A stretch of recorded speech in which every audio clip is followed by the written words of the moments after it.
Just another YouTuber. Ha ha ha. Welcome to my early impressions video for a very, very special game that I have been very excited for the last several months. None other than Metroid Dread. That's right, Metroid 5, Metroid Dread. I finally picked up my copy yesterday and really got to sink my teeth into it today. And I am in love. This game is everything I could possibly want from a 2D Metroid game. And I've only played it for maybe an hour and a half to 2 hours, and I can already say with pretty market assurance and confidence that I think this will end up becoming one of my favorite games of all time. I honestly do believe that, and I'm not even that far into the game. Now, because I'm fairly early, this will be a fairly spoiler-free review, but I'll try to stop myself as I talk about this gem. So the game opens up basically giving you a bit of a rundown backstory of what happened in the previous game chronologically, which was Metroid Fusion. Basically saying, yeah, this is what happened. Now go on to this mysterious planet ZDR because the X-Parasites, who were the main protagonists of Metroid Fusion, apparently are still alive. However, landing on this planet, Samus comes face to face with a mysterious figure who sort of manages to sort of wipe her out, and she loses all her abilities. And basically from there on, the premise of the game is to escape from the depths of the planet ZDR up to the surface and get back to your gunship. So unlike many previous Metroid games where it was very much an exploration, shooter, adventure, sort of investigation game, this game is still very much that, but it is also very much a survival game. You see, in this game, you'll constantly end up in these very mechanical places, underground chambers, run by these giant four-legged robots called the Emmys.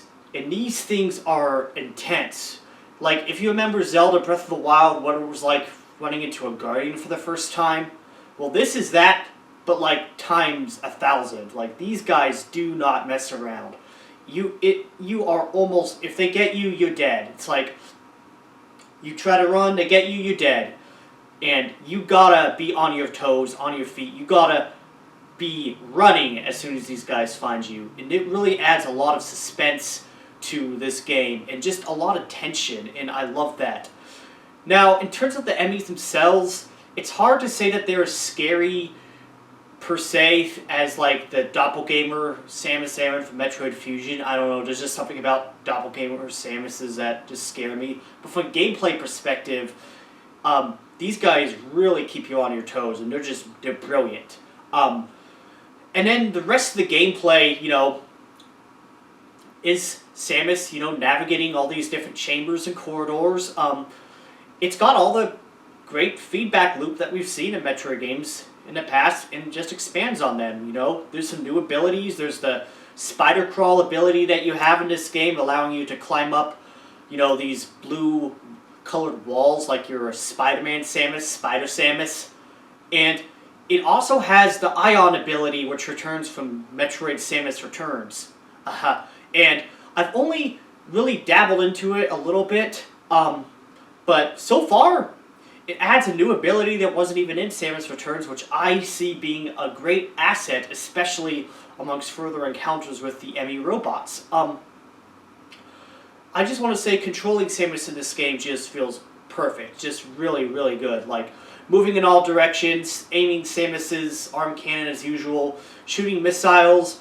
Because this is a 2D Metroid game on a home console, I had a little bit of adaptability to the controls, moving from playing Samus Returns on the 3DS to playing this game on a home console, but the controls work perfectly.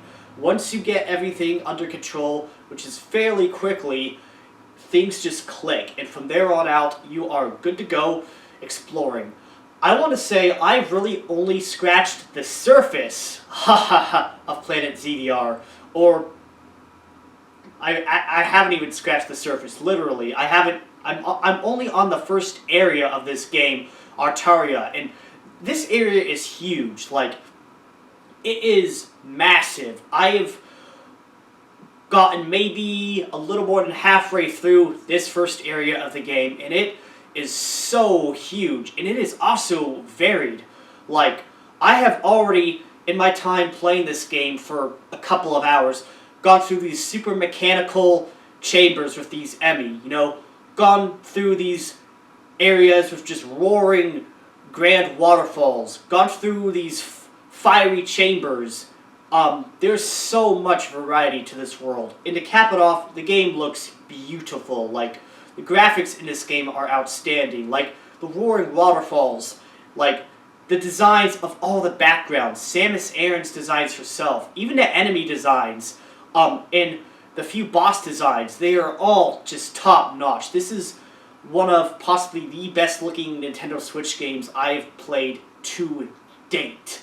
The texture mapping, the lighting effects, it all looks amazing. There really aren't any real criticisms I have of this game this far in. Again, I am fairly early on in this game. The enemy variety itself is, not a lot so far, but I'm only a little bit into the game. But the enemies they do have, they're cool, and they really do a lot to make this world feel lived in, which is what I love about that. They just seem like creatures on the planet that are just sort of there chilling, and, this random bounty hunter Samus is just going in there killing them. There's like this sort of weird porcupine thing. There's this giant lobster. I do want to say I've only fought a couple boss battles so far, but the ones I fought have been really good. Like, they're multifaceted, multi-staged, they look great, they're just a lot of fun to fight. And again, this game just has that feedback loop that I love so much about Metroid games, wherein you do some exploring, find somewhere you can't quite get to, do a little bit of, backtracking, kind of, sort of, and, figure out, where to go, basically finding hidden routes, hidden rooms, eventually make it to where you need to go to fight a boss, get an item, rinse and repeat.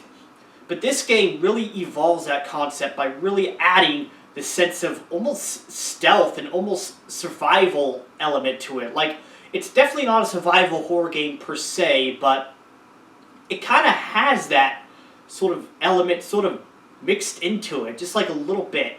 It's like, it's not, I wouldn't go as far to say Metroid Dread is revolutionary, but it is evolutionary. Like, it really seems to take everything that the previous 2D Metroid games did, and it just expands upon all of it and just perfects it. And I can only say that it's just a new Metroid game on a Nintendo console. A brand spanking new Metroid game is available on my Nintendo Switch. And I'm so happy. The only other thing I wanted to say about this game is that the sound design is also outstanding. All the sound effects are perfectly punchy. Like, shooting and blowing up an enemy always sounds so satisfying.